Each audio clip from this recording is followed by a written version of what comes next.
Bonjour à tous, bienvenue, j'espère que vous vous portez bien. Aujourd'hui, je me suis dit qu'il fallait que j'en parle avec vous de ce sujet, d'une question évidemment qui est au cœur des préoccupations des personnes qui s'intéressent à l'intelligence artificielle, de près ou de loin, surtout quand il s'agit de penser la question de l'IA au sein de l'entreprise, au sein de son cadre d'activité de travail. Il y a toujours cette question-là qui revient. Désolé, je travaille en même temps, donc c'est la raison pour laquelle je regarde de ce côté. Toujours est-il que, bon, évidemment, pour revenir à ce que je disais, c'est que quand il s'agit de parler de l'IA, bon nombre de salariés s'inquiètent évidemment de la question du remplacement de l'IA au sein de l'entreprise, voilà, en tant que nouvel assistant ou nouvelle personnalité embauchée. Alors, pour répondre à ça, je vais parler un peu en faisant plusieurs liens entre différents thèmes, entre différents sujets, bien évidemment, de l'économie, de la sociologie et aussi de la question même de mathématiques, on va dire, d'un point de vue plus cartésien dans ce sens-là. C'est-à-dire que, en fait, à la base, si vous regardez bien, si on prend selon le point de vue des entreprises, des grandes entreprises, d'autant plus d'ailleurs, la technologie, l'impact de l'IA au sein de la société. Alors, il y a plusieurs impacts, mais l'un des impacts les plus majeurs, c'est que d'un point de vue capitaliste, pour ces grandes entreprises-là, c'est un leverage, c'est un moyen très puissant. Donc, c'est un nouveau mode de production qui vient se hisser au sommet de tous les modes de production qui existaient au préalable. C'est-à-dire que à chaque nouvelle apparition de technologie, vous avez donc évidemment la phase de disruption. Donc vous avez ici en l'occurrence avec l'IA, ça a été le cas un peu avec la blockchain et Internet aussi, pareil. Donc à chaque arrivée de nouvelles technologies, cette nouvelle technologie, d'autant plus si elle vient avec une puissance très très forte et une disruption assez grande, elle vient donc se situer au-dessus et d'autant plus encore plus haut si évidemment donc la disruption est apporte une plutôt forte valeur ajoutée. Ce qui veut dire quoi? Ce qui veut dire que toutes les modes de production, les moyens par lesquels on passait pour produire de la valeur dans l'entreprise, d'accord? Donc pour gagner de l'argent, des bénéfices, ces modes de production vont devoir être vont être impactés, voilà, et vont devoir se hisser, essayer de suivre en fait la courbe de la première forte disruption qui évidemment est basée sur la nouvelle technologie en vogue, en marche voilà, sans jeu de mots, en marche en fait dans le paysage économique.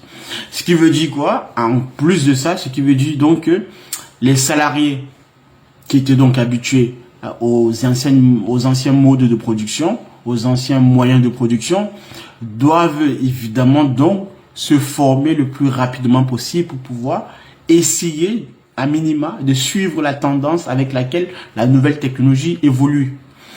Et ce mouvement en fait de course entre les deux formes de production, donc la première technologie évidemment donc qui est venue sur le marché et qui a disrupté tous les autres modes de production, les autres moyens de production qui existaient déjà au préalable, et donc l'ensemble des courbes en fait, l'ensemble de voies et moyens de production qui existaient et qui forment une seule courbe évidemment, qui devrait donc essayer de suivre cette nouvelle courbe en question.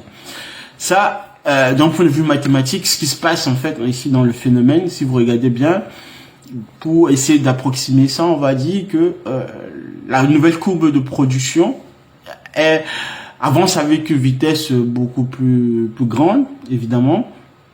Et d'un point de vue mathématique, on pourrait dire que la croissance est quasiment exponentielle. Surtout quand la technologie vient vraiment impacter voilà, à grande échelle toute la société, voilà, et le monde entier de manière globale, puisqu'aujourd'hui, n'oubliez pas, on restitue tout cela dans un cadre global, dans un cadre où tout est interconnecté, du Japon aux États-Unis, à la Chine, à la France, etc., en Afrique, bref, Vous avez aujourd'hui donc Internet, les data, le big data, où évidemment donc tout ce qui se passe dans un pays, quelle que soit sa position géographique dans le monde entier, cela va se répercuter dans tous les autres pays du monde entier. Donc, pour être plus concret, avec l'IA, c'est ce qui est en train de se passer. Et l'IA, évidemment, ici, dans la manière dont l'IA avance, dans son avancée fulgurante, et là, on découvre encore toujours, donc on découvre, et en plus, on est encore à peine à mettre sur pied des cas d'usage vraiment applicatifs de l'intelligence artificielle. Ce qui veut donc dire quoi? Ce qui veut dire que l'IA a encore de beaux jours en fait devant elle et que nous sommes encore juste au début, au stade embryonnaire de ce que l'IA peut proposer. Voilà les grands modèles de langage, on voit déjà la puissance de feu de ce que les grands modèles de langage sont capables de faire. Les agents intelligents qui arrivent petit à petit, qui sont déjà là quelque part avec un niveau quand même déjà stable, mais tout cela montre à quel point l'IA est capable de disrupter tous les champs d'activité, tous les secteurs, toutes les tâches que les employés au quotidien sont capables de tenir. Conséquemment, maintenant, le point critique, c'est que toi, en tant que salarié, quelle que soit la manière, la méthode avec laquelle tu t'y employé pour pouvoir exécuter une tâche, tu vas forcément donc te remodeler, voilà, te repenser, te réinventer pour pouvoir essayer de suivre cette courbe en fait d'avancée de l'IA qui progresse à une vitesse exponentielle, d'accord? Et se réinventer, se remodeler ici veut dire donc forcément se former aux nouvelles pratiques et d'usage autour de l'intelligence artificielle. C'est cohérent, c'est cartésien et dans ce cadre-là aussi, ce qui veut dire quoi? Ce qui veut dire que, alors, tout le monde ne pourra pas avancer à la même vitesse. Ça, c'est un fait. Et ça a toujours été le cas. Donc, qu'est-ce qui va se passer? Il va se passer qu'on va voir deux catégories d'individus pour la plupart. Il faut scinder grosso modo.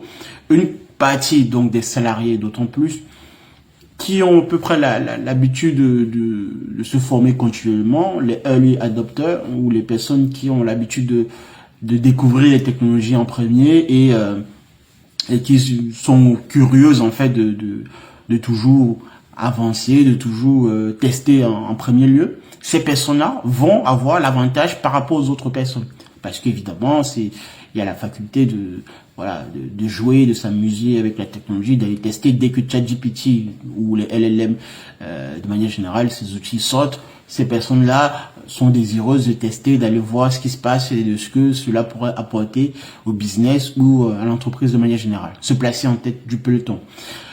Ça, c'est une minorité en général. Mais la grosse part, la grande quantité des personnes, évidemment, sur qui nous avons le creuset social, sur qui l'État, surtout un État comme la France par exemple, d'autant plus, mais ça reste valable, ce que je suis en train de dire là comme théorie, dans tous les pays du monde entier, la grande majorité, la classe sociale, voilà, sur qui véritablement repose la quasi-totalité de l'activité économique du pays, cette masse-là, elle est un peu à la bourre en fait. Elle a du mal à avancer aussi rapidement que la première classe que je vous ai citée. Et c'est cette classe-là que va véritablement avoir un impact très négatif, voilà, très négatif de l'intelligence artificielle, d'une technologie comme l'IA. Pourquoi? Parce que cette masse-là peine à se former, peine à comprendre les véritables enjeux de l'IA.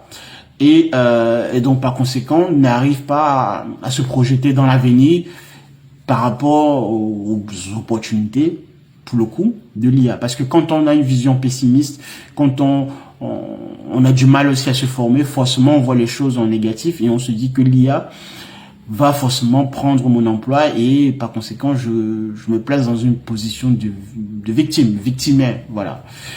Ça, c'est ce qui est en train de se passer dans la société. C'est globalement ce mouvement d'ensemble que je viens de vous décrire qui est très cohérent et qui se voit à grande échelle.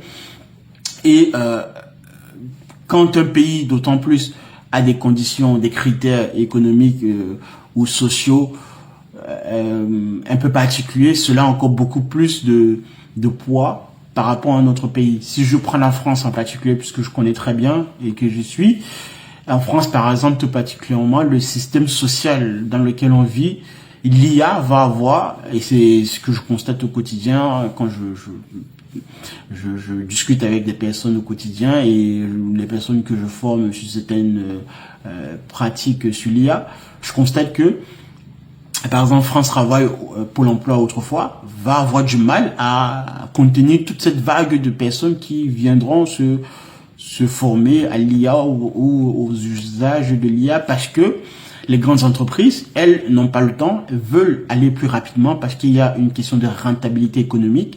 Donc, on va prendre la minorité qui maîtrise l'IA ou qui incline en fait à aller rapidement dans l'IA. Et cette masse-là critique qui ne voudra pas se former ou bien qui ne pourra pas, ou ce que moi j'appelle parfois des handicapés mentaux, enfin de l'IA, on se comprend bien sûr sans jugement négatif de valeur. Cette grande majorité-là va devoir se retrouver au chômage, voilà, et au RSA, tout ce que vous voulez. Et l'État français, via des aides, Pôle emploi, France Travail, va avoir du travail sur la planche pour pouvoir contenir ces personnes-là parce que socialement, il faudra acheter aussi une paix sociale. Et surtout que vous savez très bien, avec la position économique ou la situation économique de la France, la dette abyssale, ça ne va pas arranger les choses.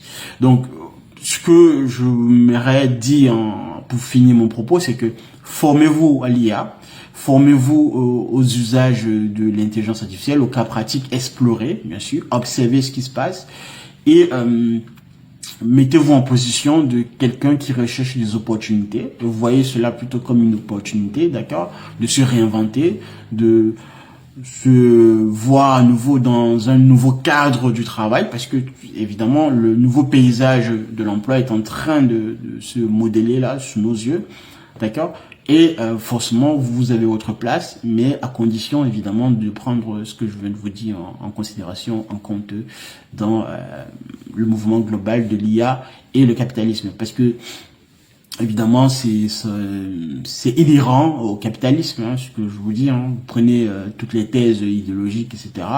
La destruction créatrice, Joseph Schumpeter, ou le fait simplement de dire que voilà, dès qu'une nouvelle technologie arrive, dès qu'un nouveau moyen de production arrive, voilà, il faut donc forcément passer à ce moyen de production-là et se réinventer. Et donc les nouveaux emplois vont être créés à condition évidemment d'avoir cette pensée, cette vision de voir les choses.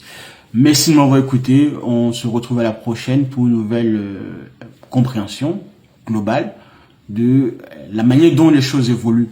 Surtout, alors peut-être disclaimer ou de manière plus synthétique, c'est que c'est bien beau de maîtriser l'IA, de comprendre ce qui se passe, mais vous devez également aussi avoir un point de vue plus global des choses. Je précise bien.